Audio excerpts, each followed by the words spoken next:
Oli se hyvä, että suostuit. Noin. Tää on maailman idioottimaisin idea. Voi Jeesus. Miten ne elokuvissa saa miehet näyttää niin naisilta? No ehkä niillä on vähän ammattitaitoisemmat maskeräät kehissä kuin Monsieur Seppa. Älä nyt koske, kun semmonen vaiva nähty.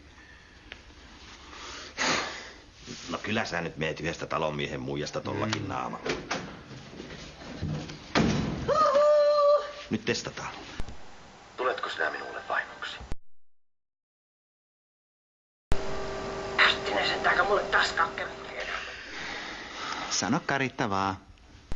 Mikäs häppeninkin se talo?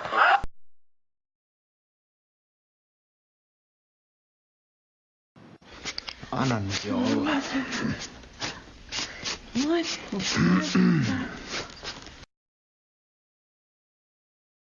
Oi saakeli tätä makkarapaketin elämää. Ykköset päällä. No ei sillä sitten muuta mahdollisuutta. Pääsi, että mennään rohkeasti ja...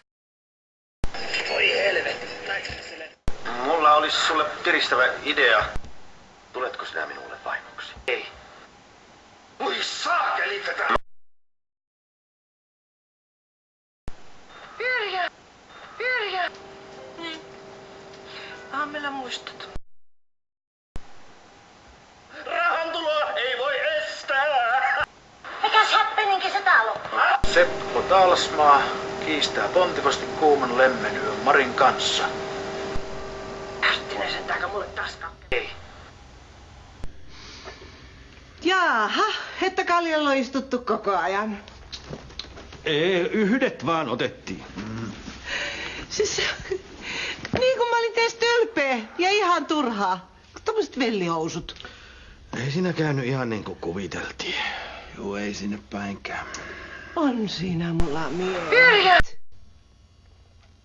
Voi helvetti,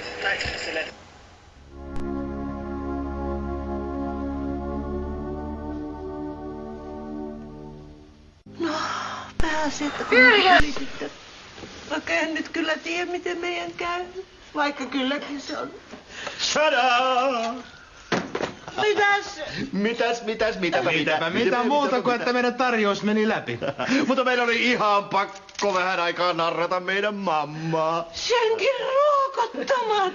Ei Markus ollut siellä haastattelussa meitä ollenkaan. Ei, kun se oli käskenyt isännöitsijä tehdä sen huoltosopimuksen. Joka tietenkin oli Fajan vanha tuttu. Joo, kato se muisti Karinkin ihan pikkupojasta asti.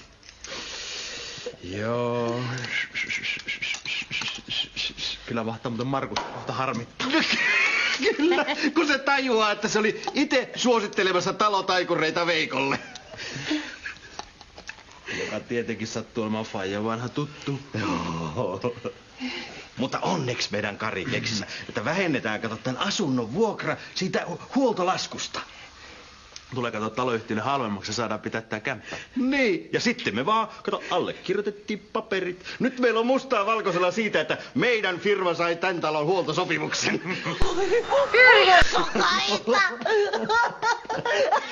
Mutta tää oli koko juttu ihan tän sun viisaan poikas ansiota. Oh.